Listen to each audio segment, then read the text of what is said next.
How do I describe this episode? It was just, it was like putting in a DVD of like season 5 or something like that. You wouldn't notice the difference. It was just,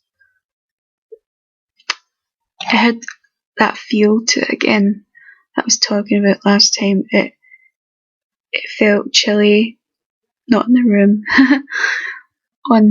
It just gave that kind of feel to it. And there's lots of new stuff that's happening in this season. For instance, the empty has been mentioned, and the Reaper has came back. Sam gets cured. Don't worry, it's kind of predictable anyway. But there's like, for instance, he is told that by the Reaper that when he dies, he will go to the place called the Empty. Not hell, not heaven, the Empty. The only problem I have with this is I don't hope the season ends with one of them dying again, just to be brought back. If they die, I'd rather it be good for good. It's getting kind of like boring, as I mentioned last time. I'm sorry, my eyes are quite sore.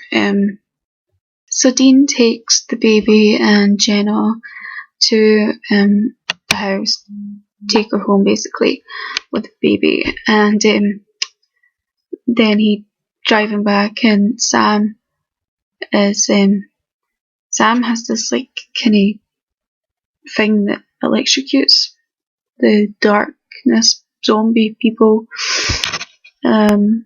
It's like a taser or something, and he tasers this guy who is infected and takes him back to like the Kenny hospital, and he wants to know, like, I think if there's any cure or that, and the infected person is not too far gone at this point, and says that it's very slow for some people and it's very fast for others. So Cass is getting tortured at this point by the angel douchebags. They're wanting Metatron douchebag, and Cass isn't telling because he doesn't know, obviously. But then Hannah comes in the mail vessel and is acting like she's saving Castiel, when Cass catches on that she's really just manipulating him to know where the Winchesters are, because they want to stop this darkness as well. Sam sees that the zombie guy has died, and he goes to the chapel and prays to God for a sign to get help. Dean deserves a life and everything, and he asks for a sign, and when he's walking out he gets splashes, his skin getting ripped apart, and then it's quite disgusting actually. I mean, I've never really felt like this during a supernatural scene, well, apart from when Dean was in hell getting ripped apart. But yeah, it's quite bad. Well, it's quite, I don't know, it's for TV, it's kind of like Hellraiser TV basically at this point. And Sam's like, what does that mean? And then later on, like when he's walking down the corridor, he hears somebody humming "Oh Death," and I told squeal this bit. And it's the Reaper, a new Reaper, and she tells them about the Empty. Jenna and her gran, I think, are like tucking the baby in, blah blah blah, and then they hear a noise, and the baby's doing all this exorcist stuff with wee cubes and like writing me chilly freaky names, and it was quite a cool scene actually. So she obviously phones Dean, and he swirls back to help. And she mentions that a priest is there to help, and it's Curly. And I don't know, I love Curly. He's evil, but he's I mean, everybody loves Curly. So yeah, and Dean's like stunned that he's there. Anyway, Dean goes to take a look at the baby and sees the mark. But we don't know what Curly's intentions are at this moment, which turns out later that he wants the darkness. Sam has this theory about fire. He looks up on the internet and he sees oil or something, and fire can help it. And he tries it on his neck and it works. And then he does it with infected people. He lights a ring around them and it works as well. So yeah, he's cured. Jenna goes to see the baby, and then she comes back different and kills the Nana. Supposedly the darkness can eat souls or something. Yeah. The beat of the music was awesome. It reminded me of just Mills from season 3 in the prison when that beat comes on, and then it just kind of lifted the tension to a higher level. I really do think that Lucy will come back, or Michael.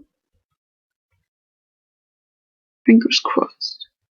Dean fights with Jenna, and then Curly gets bored of it, so he kind of kills her. And Dean gets angry with Curly, and Curly flings Dean across the room and says that he's going to find her and kill her or something. And Dean gets a blade and puts it through Curly's hand and doesn't kill him. I think that will haunt him. Like, I think Curly, I don't know where Curly stands. I did kind of last season because he wanted Dean to join him, and he was kind of softer last season, but this, I don't know. Lots of people are upset that Jenna died because she was a female character. Like, people were hoping that she was going to be a stick around, and I did as well. But it happens in life, and they're not a sexist show. I mean, Jodie Mills is still in it, right? And you got the darkness coming as well. So the angels go harder on Cass, and they're putting like spiky things in his brain, try to like get information like what Naomi did. You know, I hate that bimbo. Anyway, Hannah tries to stop them, and Cass has that mad dog attack. So he breaks loose and basically kills them all, and Hannah dies in the process. Did the angels bit bore me? Not really. I mean, it wasn't dragged out like it was last season. Especially season 8. Oh, good.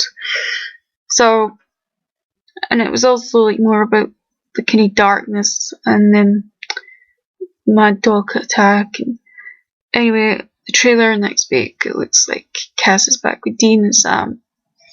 So, Team Free Will is back.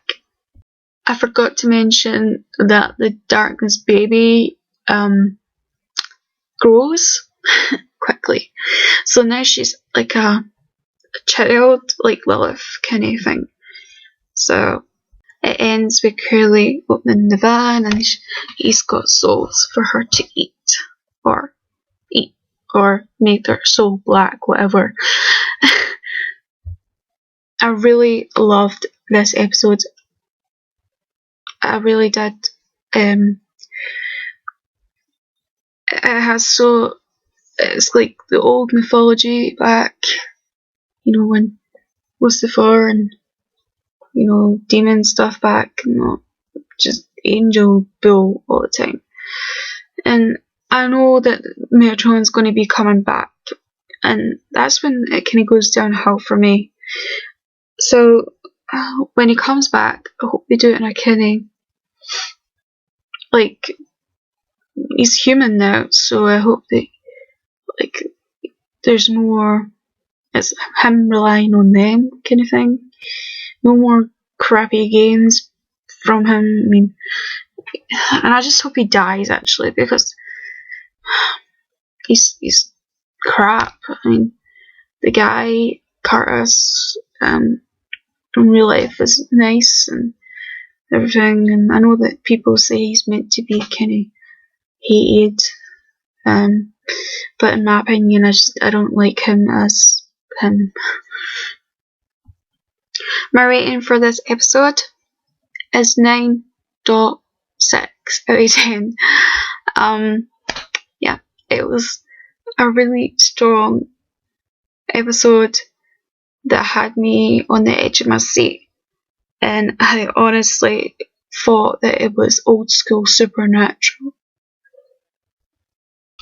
I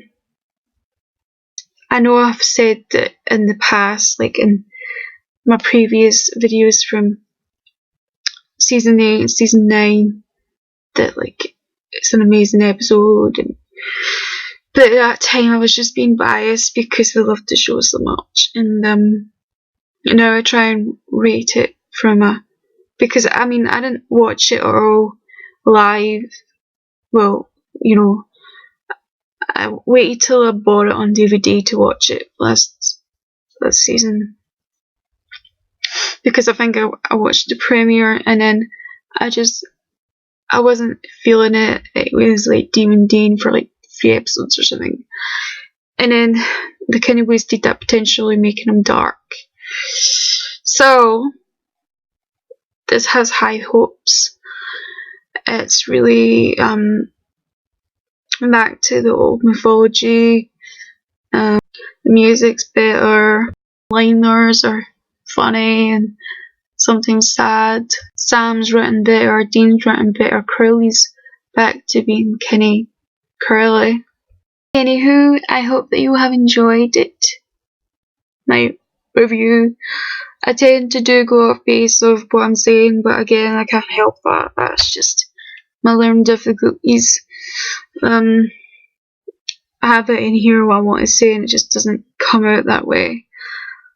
But I hope that you have kind of enjoyed it. I just like doing reviews because I'm a big fan of the show. And oh yeah, this week I'll be doing Walking Dead as well. So see ya.